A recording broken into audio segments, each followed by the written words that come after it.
How's it going, everybody? So I've been getting a lot of questions about my process of arranging and taking a song and approaching it for the stick and stuff like that. So I figured I would go through a few of my methods and kind of a step-by-step way that I approach arranging today. So here we go.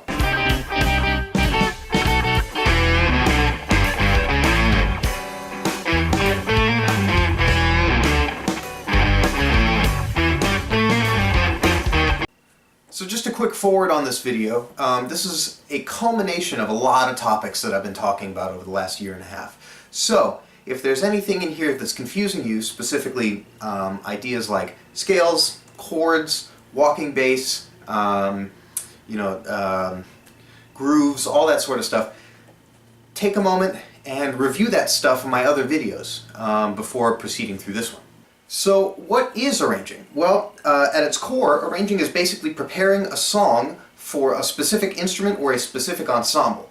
And this can be as complex as learning the song by ear and transcribing and writing it down, and then learning the melody and the harmony, and then finding a unique and original way to present those, or as simple as looking at sheet music and applying that sheet music directly to your instrument. Now we're going to talk about how to go from a lead sheet like this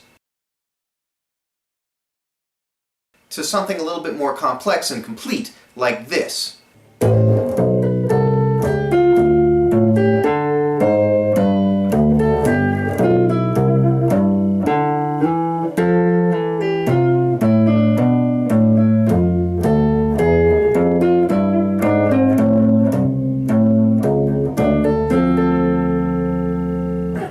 So the first step that I usually take is analyzing the piece. Now we're going to be working off of a lead sheet that I transcribed by ear. I'm pretty sure it's accurate.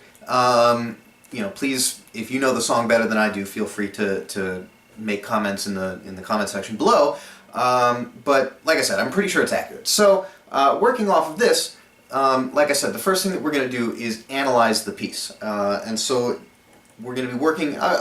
The examples in this video or this video series are primarily going to be off of the first A section of the song, just so that we don't wind up getting bogged down in too many details. So the harmony in the A section goes something like this.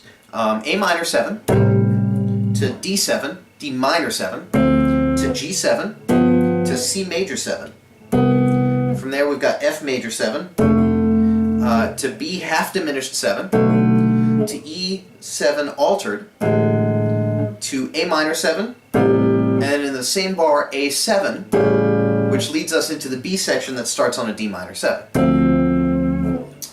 As for the melody, the melody is going to be highlighting the strongest tones, the most telling tones of each chord, which is going to be the 3rd or the 7th, right? So the opening note is a C, which is the 3rd over an A minor. And then leading into the next bar, we've got an F, which is the 3rd of the D minor. And then the G starts on a B, which is again the 3rd. And then we wind up on that E for the C major 7, again the 3rd. Starts on the F major 7 starts on an A, again the 3rd. We land on a D, which is again the 3rd of the B7, and then that E7 altered is going to have the G sharp in the melody, which again is the 3rd of the chord. And then we land on a C, which we've already established as the 3rd, and then when it goes to the C7, the melody goes to a C sharp. When it goes to an A7, the melody goes to a C sharp. And then we wind up, in the melody, we wind up on a D. Breaking the pattern for the B section, we wind up on the root note. Like that. So far, we've basically just played what's on the lead sheet, right? The lead sheet is going to give you chords and the melody.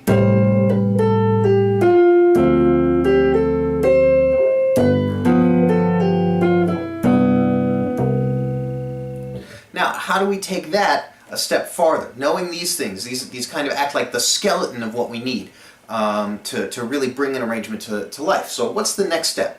So for me, after I understand the harmony, I make a decision on how to present it. And I usually start with the harmony because the harmony winds up having the most options and freedom. You know, the melody is kind of what the song is. And so there is a certain aspect of preservation that you have to have in the melody to not lose the character of the tune. That's a very static thing.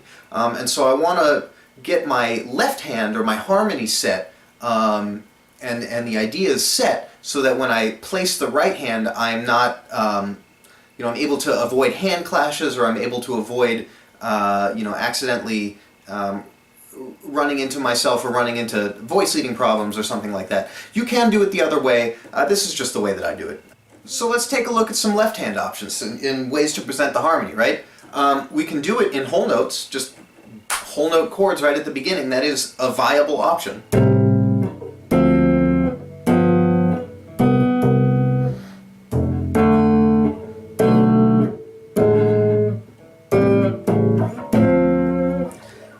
That's a workable option. It can be a little boring though. So let's take a look at some more options. You could always do the ever classic stick arpeggios, right? Where you're just kind of arpeggiating the chord across the bar.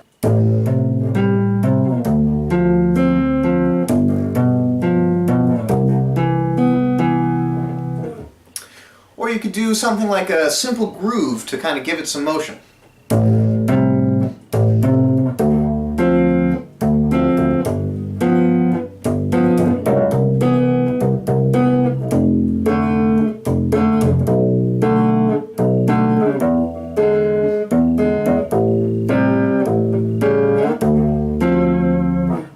Something like that. Now, because this is the golden era of big band, I think I'm going to try and at least start out pretty traditionally and go with a walking bass line.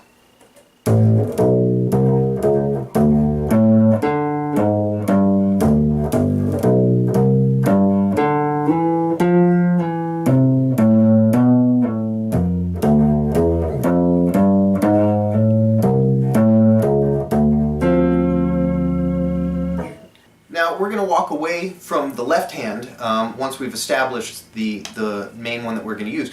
You may have cycled through a bunch of different ideas, and yes, we're only using one right now, but keep those other ideas in mind because they might come in handy later. Now for me, the next step is usually to figure out the pathway that my right hand is going to take through the melody. Now again, this second step and the first step can be interchanged. This is just how I happen to do it. So when I say figuring out the pathway, what I'm going for is trying to figure out the absolute most efficient way to play the melody.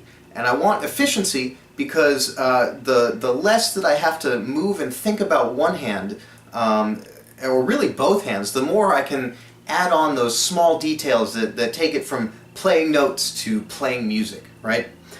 So let's take a couple of different pathways into consideration to play the beginning of the melody. Pathway number one sees our first finger kind of sitting at the 10th fret as the lowest it'll go. Now, I'm not too crazy about this for a couple of reasons. One, later in the song, later in the part rather, as I get to that E7 alt, I'm going to run into some hand clashing. And the other thing that I'm not thrilled about is going from a B rudiment, where you've got the half step first to the whole step, and then down to an A rudiment where it's two whole steps. Having to do that stretch and that release like that, not my favorite thing to do and have to keep track of. Here's another option.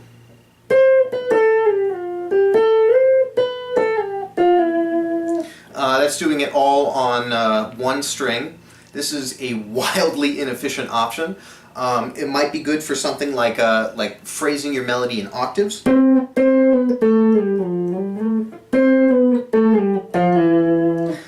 Or doing all slides or some sort of legato technique or rather phrasing technique in between all the notes.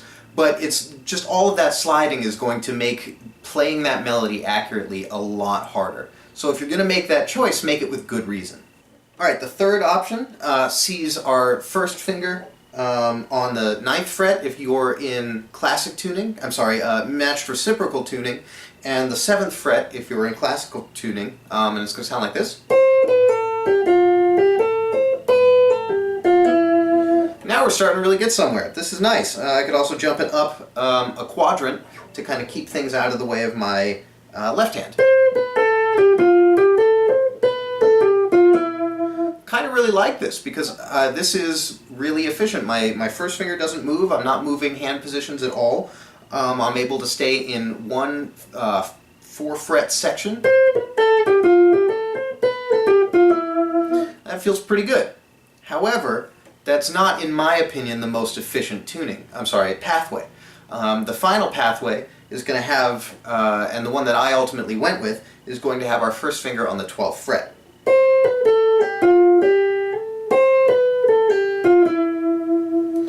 Now, it does have that rudiment problem that I wanted to avoid in the first pathway that I suggested, but I'm willing to take that over the previous pathway because this way I don't have to move my hand at all coming into the section after this.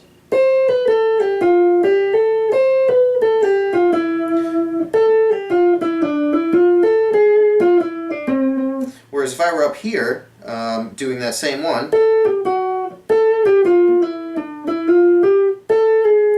all of a sudden now I have to do the stretch or reach out somewhere. I have to reach out of position.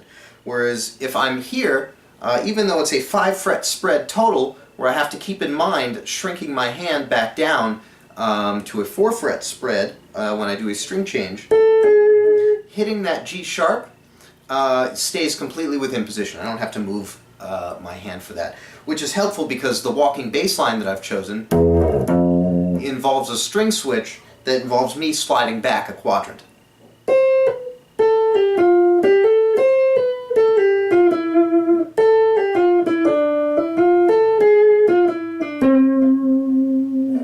So this is something I really think about a lot. Not only am I taking into consideration the efficiency in the moment, I'm taking into consideration the efficiency of the transition into the next part, right?